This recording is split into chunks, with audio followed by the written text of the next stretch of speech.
This is problem 1584. It's on page 691. At the instant shown, the center B of the double pulley has a velocity of 0.6 meters per second and an acceleration of 2.4 meters per second squared, both directed downward. Knowing that the cord wrapped around the inner pulley is attached to a fixed support at A, determine the acceleration of point D. So we've got a couple of velocities here, well, velocity and acceleration.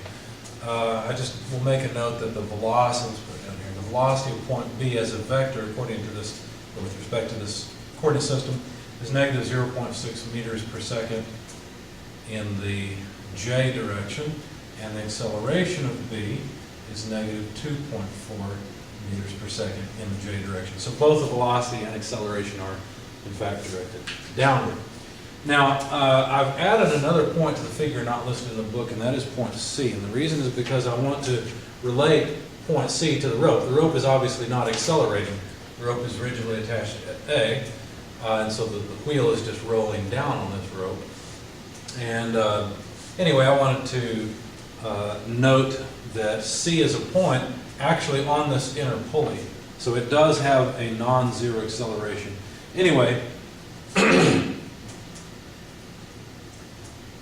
so let's start. So our solution, the first thing I'm going to do is work with the velocity analysis part and say that the velocity of point B must be equal to the velocity of point C plus the velocity of point B with respect to C, which is the relative velocity. Now, notice that the velocity of point C is exactly 0, right? Even if C is a point on the rope or on the pulley, its velocity is 0, but its acceleration, if it's on the pulley, is non-zero. It would have a normal acceleration since the wheel must be rotating. In fact, what I'd like to know is the rotational speed, and so I will write that this is the angular speed of the wheel, RB, with respect to C in the J direction. All I've done here is basically said that velocity is omega cross R. That's all I've really done.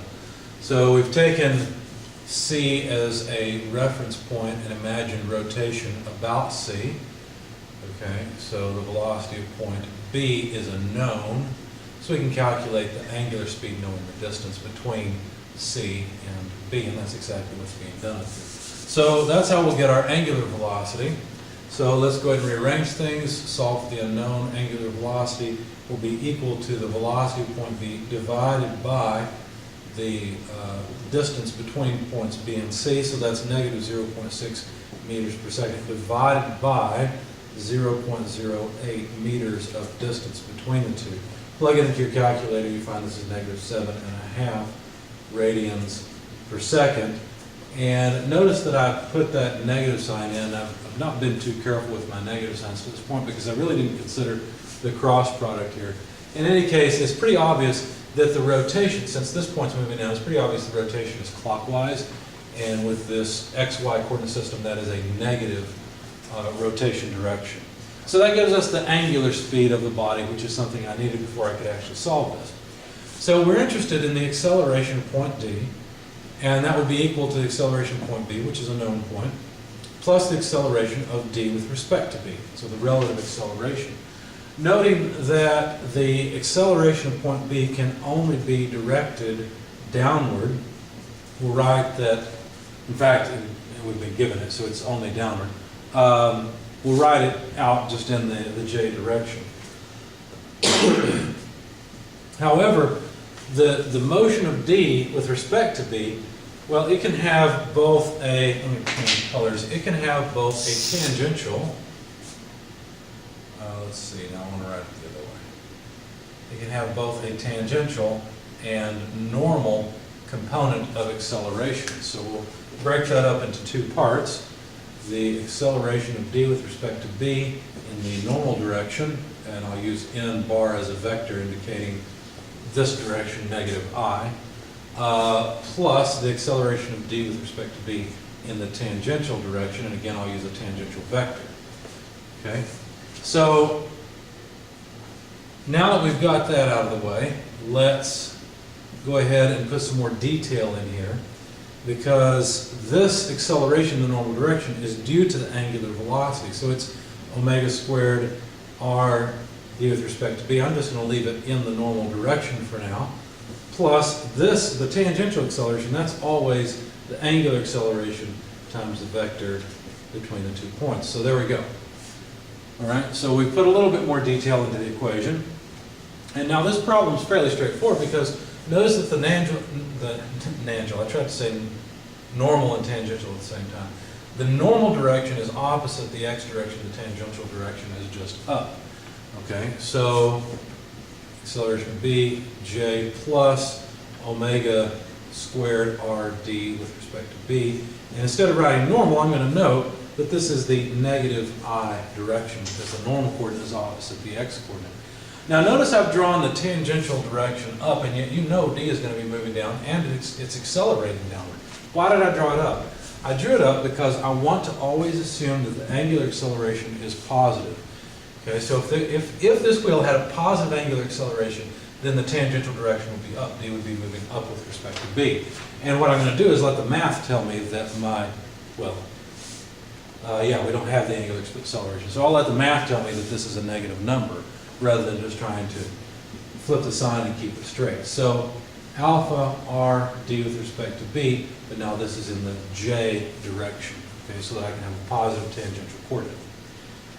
All right, or a positive acceleration, excuse me, which happens to be a positive tangential coordinate. Okay. Now, we can take components of this equation because we know that the acceleration of point D has to be, well, we don't know that yet. Hang on, let me back up. Let's take the coordinates. So let's take the x component, let's take the x component of this equation. That would be acceleration of D in the x direction, and it would be negative omega squared r d with respect to b, right? Because that's the only x piece, is this one. I just pulled the negative sign out. So we can plug in numbers here. This is a negative of negative 7.5 radians per second quantity squared. R dB is the distance between B and D. And so that radius is 0.2 meters. Or that length is 0.2 meters. Okay. And when you plug all this into your calculator, you'll find that this is negative 11.25 meters per second squared. So there's the acceleration of D in the x direction. So sure enough, D is accelerating this way, exactly as we would expect in the normal direction. The y component says that the acceleration of D in the y direction is equal to the acceleration of B, because notice that's got a y contribution, plus alpha r d with respect to B, which comes from the tangential acceleration. All right. Now, we really don't have quite enough information, or do we? Yeah, we don't have enough information because we don't have this. We don't know the angular acceleration of the body, and we don't know the linear acceleration of point D in the y direction. So we have one equation and two unknowns. Well, this is where point C comes into play again, because we actually do know the linear acceleration of point B, and that should constrain the angular acceleration of the body, since the body's not flying apart. It's not a flexible body. It's a rigid, solid body. So, I guess I should just say a rigid body. So let's get rid of, let's see, we don't need any of this except for the last couple of lines, because we've already figured out the vector equation and broke it into its two components, but we somehow need to get the angular acceleration of the body, and that's where point C will come into play. So we're going to write that the acceleration of B equals the acceleration of point C plus the relative acceleration between B and C. Now in this case, it wouldn't matter if I chose C as my reference or B. I know something about both, and so it really doesn't matter which I select. Now notice that this is an equation that has two components. There's an x component, which is not really interesting, right? Because C may be accelerating, if it's a point on the pulley, it may be accelerating to the right because of the angular speed, but that's not really useful. Why not consider C to just be on the string and simplify it? And anyway, we're not interested in the x direction. We only need to deal with the y direction. So we'll immediately just pull this out and say, well, the acceleration of B in the y direction, which is the only component I'm really interested in, is equal to the acceleration of C in the y direction plus the acceleration of b with respect to c in the y direction. So you'll notice c does not accelerate in the y direction, whether we're talking about a point on the pulley or a point on the road. Okay? So we can cross that off. So we've almost got what we need here. It's just that this term, this acceleration of b with respect to c in the y direction, is a tangential acceleration. So we can write it as alpha rb with respect to c, and that should be good. Now I need to be careful here because I do need to consider direction. I should end up, excuse me, I should always, let me think about this for a minute, I should always write this so that I have a positive acceleration. So this is in the tangential direction. So the same argument I used for point D, the tangential direction from B would be upward, because again, I would want to assume I have a positive angular acceleration. So alpha cross r from C to B. So I need alpha, which is, let's see, out of the board. I need to turn that through the smallest distance into RBC, and sure enough, my thumb points up in the tangential direction. So I should have a positive J component here, so that works out. So the angular acceleration then is ABY divided by RB with respect to C.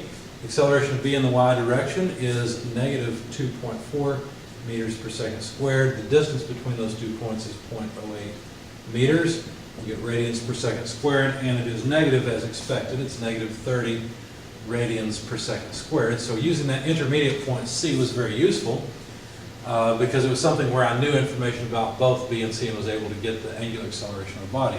Now that I've got the angular acceleration of the body, now I can plug in numbers and come up with the total acceleration of D in the Y direction in a vector.